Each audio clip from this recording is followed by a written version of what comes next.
축제는 끝났습니다. 아니, 정확히 말하면 이제 생존 게임이 시작됐습니다. 네이버, 카카오 같은 대기업조차 채용 규모를 50% 이상 줄였고, 제가 다니던 회사도 공채 대신 소수의 인턴십으로만 신입을 뽑고 있습니다. 200대 1의 경쟁률이 기본이 되어버린 지금, 여러분이 정성껏 쓴 이력서는 인사 담당자에게 단 3초 만에 닫히고 있을지도 모릅니다. 서류 탈락이 반복되면 내가 부족한가 라며 자책하게 되죠. 냉정하게 말씀드릴게요. 여러분 잘못이 아닙니다. 단지 시장에 게임의 룰이 바뀌었을 뿐입니다. 이 처참한 시장에서 살아남는 1%의 신입들, 그들이 여러분보다 코딩 실력이 압도적으로 좋아서 합격하는 걸까요? 아니요. 그들은 평가자가 이 사람 궁금한데 한번 만나봐야겠다 라고 느끼게 만드는 미끼를 던지는 법을 알기 때문입니다. 수많은 부트캠프, 코딩 학원, 면접을 겪으면서 깨달은 그 어디에서도 가르쳐주지 않는 서류 탈락의 진짜 이유. 오늘 영상에서 그 처참한 현실과 대안을 낱낱이 공개하겠습니다. 지금 여러분의 포트폴리오가 쓰레기통으로 향하고 있다면 이 영상 끝까지 보셔야 합니다. 수많은 주니어 개발자들이 서류에서 처참하게 탈락하는 진짜 이유. 그 첫 번째는 바로 주니어 이력서의 진짜 목적을 완전히 오해하고 있다는 겁니다.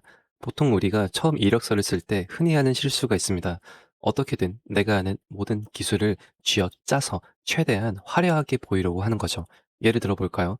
인터넷에서 배달의 민족 신입 합격 이력서 같은 것을 봅니다. 거기엔 대규모 트래픽을 어떤 효율적인 아키텍처로 분산시켜서 뭐 서버 성능을 몇 퍼센트 향상시켰다 같은 어마어마한 내용이 적혀 있죠. 그러면 우리 마음은 조급해집니다. 나도 저렇게 엄청난 능력이 있다는 걸 어필해야겠다. 이제 별로 특별할 것 없는 프로젝트까지 끌어모아서 장황하게 포장하기 시작합니다. 그런데 회사가 신입이나 주니어에게 정말로 대규모 트래픽을 당장 감당할 만한 완벽한 기술력을 바랄까요? 기업이 그런 즉시 전력감을 원한다면 차라리 돈을 더 주고 3년에서 5년 차 이상의 경력직을 뽑지 않을까요? 현업에서 일하는 실무진들은 주니어의 실력적 한계를 이미 너무나도 잘 알고 있어요. 그래서 여러분의 이력서를 볼 때 이 지원자가 얼마나 천재적인가 혹은 얼마나 많은 기술 스택을 알고 있는가를 중요하게 보지 않을 수 있습니다. 그들이 주니어 이력서에서 찾는 건 오히려 다른 것일 수도 있어요. 이 친구 접근 방식이 좀 재밌네. 도대체 어떤 생각으로 이 문제를 해결했지? 한번 불러서 얘기 좀 해보고 싶다. 즉, 완벽한 실력의 증명이 아니라 면접관의 호기심과 성장 가능성을 자극하는 것. 이것이 바로 주니어 이력서의 유일한 목적입니다. 두 번째로 여러분의 서류를 탈락시키는 주범은 바로 공장형 포트폴리오입니다. 여러분이 C++ 게임 클라이언트 프로그래머를 뽑는 면접관이라고 상상해 보세요. 오늘 하루만 100장의 주니어 이력서를 검토해야 합니다. 그런데 그중 90장이 학원에서 6개월 코스로 찍어낸 듯한 똑같은 포트폴리오를 들고 옵니다. 윈 API나 다이렉트 엑스를 활용한 뻔한 2D, 3D 게임 모작 영상, 그 밑에 적힌 기술 스택은 대략 이렇죠. 오브젝트 풀을 활용한 몬스터 생성 및 삭제 최적화, STD 맵을 떡칠해 놓은 것 같은 흔한 리소스 매니저 구현, 정말 토시 하나 안 틀리고 다 똑같습니다. 그런데 그 숨막히는 이력서 더미 속에서 누군가 그래픽 API의 화려함은 싹 빼고 이런 걸 올려놨다고 해봅시다. 화려한 렌더링 대신 자체 구현한 커스텀 메모리 풀과 AVL3를 결합해서 캐시 적중률을 높인 C++ 콘솔 탄막 슈팅 게임. 단순히 게임을 만든 게 아니라 OS 커널 수준의 윈도우 함수를 파고들어서 파일의 생성과 수정을 탐지하고 이를 게임 엔진 에디터에 즉각 반영하는 실시간 파일 워칭 시스템 개발. 어떠신가요? 남들이 비슷한 기술을 복붙할 때 혼자서 진짜 엔지니어링을 고민한 흔적이 묻어납니다. 이처럼 비록 단순한 기술이더라도 나만의 고민을 담아 깊이 있게 파고든 경험이 면접관의 눈에는 훨씬 더 매력적으로 보입니다. 많은 분들이 지금의 개발자 취업 시장을 답이 없는 레드오션이라며 한탄하죠.